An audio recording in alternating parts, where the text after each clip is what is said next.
Transfiguração de Jesus no monte. Quando Jesus aparece no monte com Moisés e Elias, que são mediadores de aliança, ele prova também para os seus discípulos que é um mediador de uma nova aliança, que é a aliança da graça. Então, em Lucas, capítulo de número 9, versículo 28, onde fala sobre a transfiguração. E aconteceu que quase 8 dias depois destas palavras, tomou consigo a Pedro e a João e a Tiago, e subiu ao monte a orar.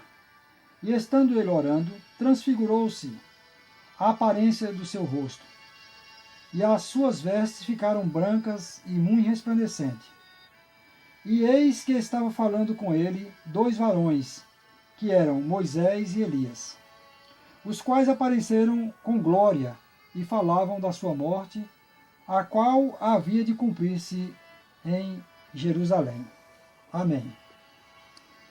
Porque a necessidade da transfiguração. Então o Senhor Jesus foi enviado para os filhos de Abraão, para os descendentes de Abraão, para Israel. E chegando antes, João Batista, que era aquele que ia preparar o caminho do Senhor, porque João Batista já tinha credibilidade de profeta, todo Israel acreditava que João Batista, sabiam, tinha inteira certeza que João Batista era profeta. Então, João Batista veio com essa missão de apresentar Jesus, de preparar o caminho de Jesus para o povo de Israel, porque se João Batista estava apresentando Jesus, e João Batista era um profeta aprovado em Israel, então o povo se tornariam também em obrigação de crer que aquele de quem João Batista falava verdadeiramente era o Filho de Deus. Mas mesmo assim não creram nas palavras de João Batista. Então o Senhor Jesus começou a operar em Israel muitos milagres. Então o Senhor Jesus disse, é como se o Senhor Jesus tivesse dito: vocês creem que um cego de nascença, só Deus pode abrir os olhos. Então vamos dizer que os judeus disseram: somente Deus pode abrir os olhos de um cego de nascença. Então Jesus traz aqui um cego de nascença. Trouxe-se um cego de nascença e Jesus abriu os olhos daquele cego. Mesmo assim Israel ainda não acreditou. Mesmo crendo e dizendo que ele abriu os olhos de um cego de nascença, somente Deus. Então Jesus olha, então eu sou Deus, porque se só Deus faz essas obras e eu faço, então eu sou Deus. Então Jesus ali estava se esforçando para se revelar a Israel como o Messias, o Emanuel, que havia prometido em tempos passados. Não creram. E o Senhor Jesus, olha, traz aqui um coxo, só quem pode dar perna a um homem é só Deus. Vocês creem, somente Deus pode. E Jesus então chegou para o coxo e deu uma perna para o coxo.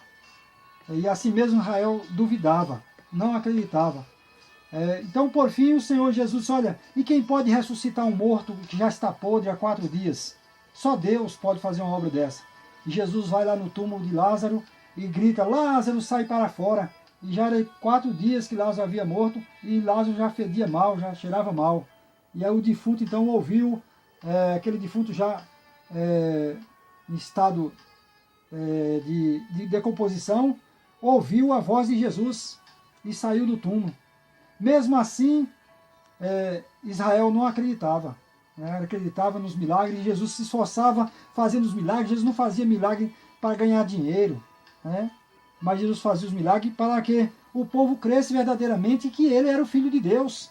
Como ele mesmo disse: crê pelo menos nas obras, porque as obras que eu faço é as obras do meu Pai. Então se vocês creem que só Deus pode fazer essas obras, ressuscitar morto, dar vista aos cegos e pernas aos paralíticos, e eu faço, então eu sou Deus. Mesmo assim Israel não creu. Então por fim, o Senhor Jesus pega os seus apóstolos e leva ao monte da transfiguração. E ali, no momento que foi transfigurado, então aparece Moisés e Elias. Por que que o Senhor Jesus agora aparece ali com Moisés e Elias? Porque Moisés era o mediador de uma aliança. E Israel cria isso cegamente, que Moisés eles criam Moisés de olhos fechados, vamos dizer assim.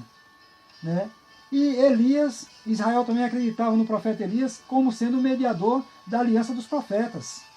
Então Israel não tinha sombra de dúvida que Moisés e Elias eram mediador de uma aliança. Moisés da aliança da lei e Elias da aliança dos profetas.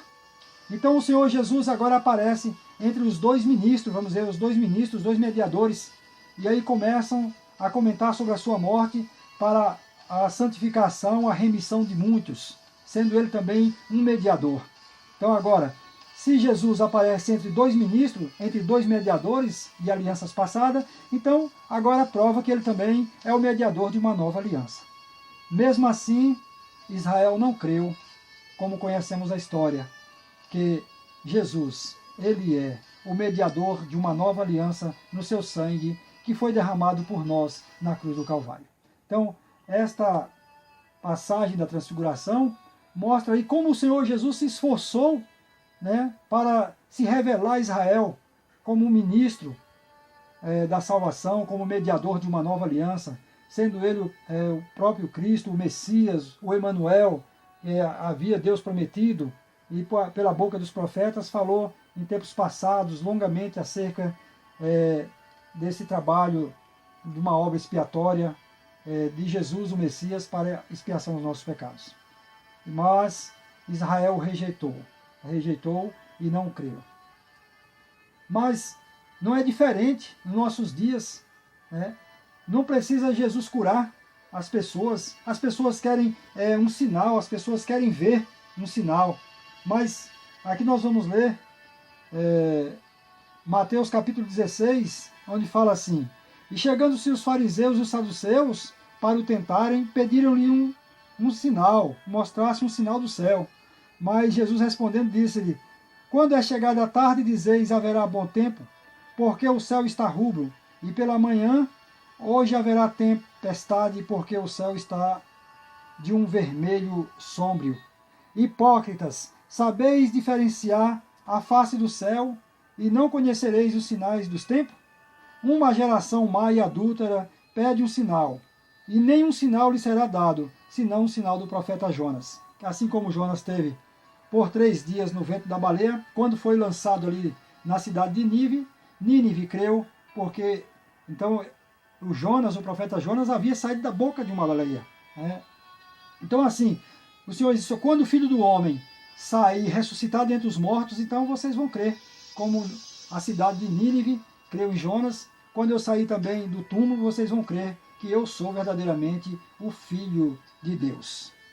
Então assim, Jesus aqui chama hipócritas. Nós sabemos discernir todas as coisas, né? A face do tempo, do céu, e como não sabemos discernir quem é de Deus e quem não é de Deus, né? Quem é de Deus faz as obras de Deus, quem é de Deus faz aquilo que Deus mandou, quem não é de Deus não tem o poder para fazer as obras de Deus. Então Jesus fez as obras de Deus quando curava os enfermos, quando ele se transfigurou, ele fazia as obras de Deus, como ele mesmo disse, eu repito, quando ele diz: crê pelo menos nas obras que eu faço, porque as obras que eu faço testificam de mim, testificam que eu também sou Deus, porque as obras que Deus faz, eu também faço.